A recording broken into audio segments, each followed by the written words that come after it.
எல்லாரையும் அடிச்சு சுக்கு நூறாக்கிரும்.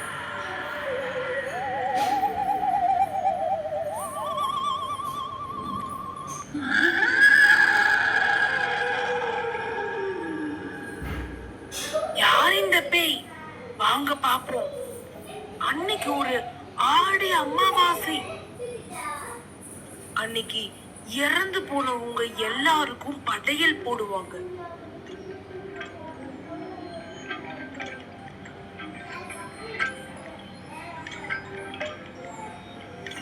அப்படி இருக்கிறப்போ இறந்தவங்க எல்லாரும் பூலோகத்துக்கு நான் சொந்தங்களை பாக்குறதுக்கும் படையல சாப்பிடுறதுக்கும் வருவாங்க.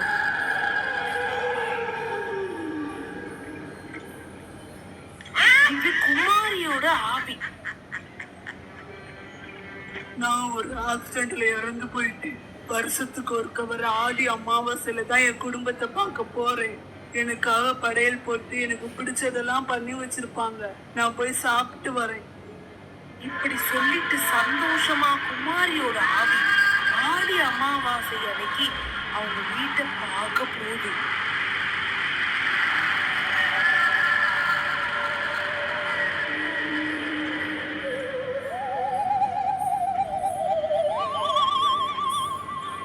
ஜன்னல் வழியா பார்த்தா அவ போட்டோக்கு மாலை போட்டிருக்காங்க. ஆனா படகில் எதுவுமே போடல.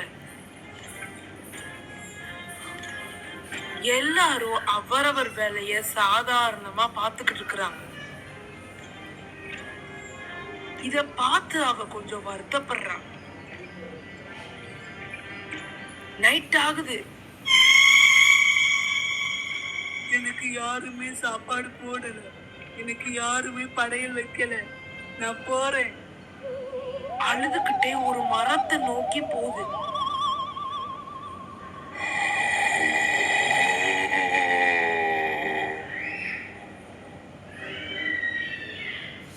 அந்த மரத்துக்கடியில அவளோட போட்டோவை வச்சு படையல் போட்டிருக்காங்க.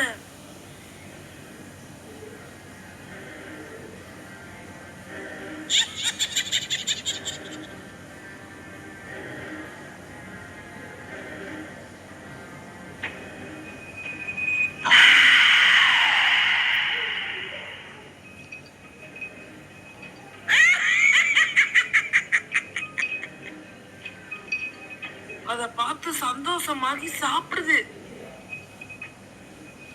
அப்போ பின்னாடி இருந்து ஒருத்தன் வந்தான்.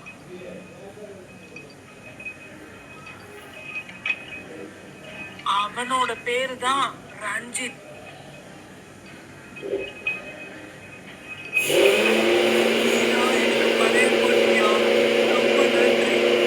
படையல் ரொம்ப நல்லா இருந்துச்சு. என் குடும்பமே என்ன மறந்துட்டாங்க. இது சொல்லிட்டு மறுபடியும் குமாரியாவை திரும்ப சாப்பிட ஆரம்பிச்சது. ஆனா அவன் அது சாப்பிட்டுக்கிட்டு இருக்கிறப்போ அதுக்கு தெரியாம அத ஒரு பாட்டில் அடைச்சிடுறான்.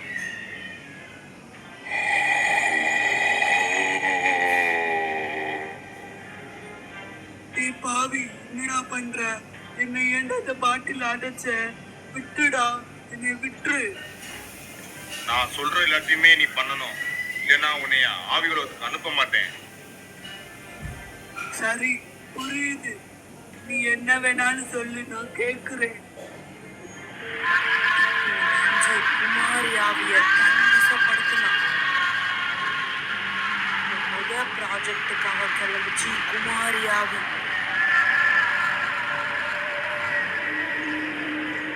அவன் சொன்ன இடத்துல போய் பணத்தை எடுத்துட்டு வந்தான். அதுக்கப்புறம் ரஞ்சித் இன்னொரு ப்ராஜெக்ட் தரான். அது என்னன்னா, ஒரு குழந்தைய தூக்கிட்டு வரணும். அதுவும் வசியப்பட்டதுனால பறந்து போய்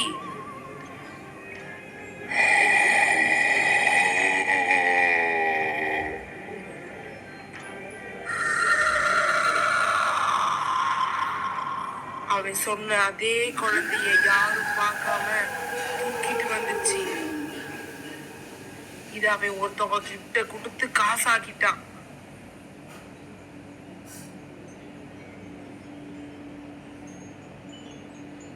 இன்னொரு ப்ராஜெக்ட் வந்தது. மறுபடியும் ரஞ்சித் ஒருத்தவங்கள கொலை பண்றதுக்காண்டி அனுப்புறான். கையில கத்திய குடுக்கறான். பசியத்துல இருந்த குமாரி பேய் பசியத்தோடயே அவங்கள கொலை பண்ண போச்சு.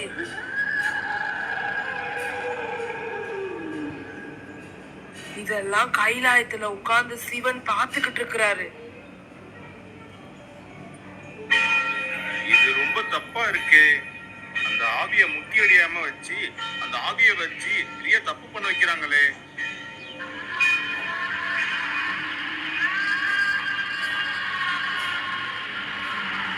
ரஞ்சித் கொல்ல சொன்னவனை போய் கத்தியால சொருகுது.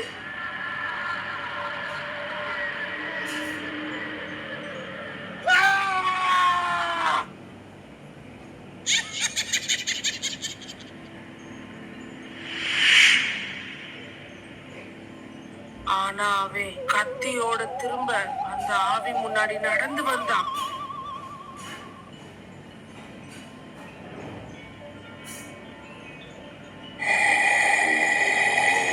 அத பார்த்து குமாரி பேய் ஷாக் ஆகுறா. அவன் தன்னோட சக்திகளை அனுப்ப குமாரி பேய் கீழே விழுந்தா.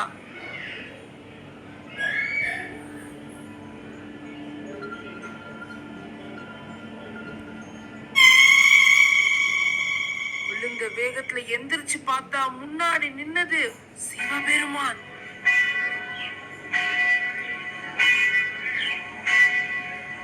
சிவபெருமான் இப்ப தன்னோட சூலாயுதத்தை அனுப்ப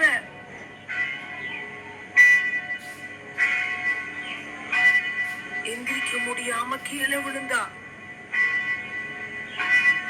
இந்த பக்கம் குமாரி பேய்க்கு சூலாயுதம் விழுந்த நேரம் ரஞ்சித்தோட உடம்புலயும் சூலாயுதம் பாஞ்சி அவன் செத்து போனான். சிவபெருமானோட சூலாயுதம் மறுபடியும் இப்ப சிவனோட கையிலேயே வந்து கிடைச்சது. இப்ப குமாரி பேய் எந்திரிச்சு நின்னா.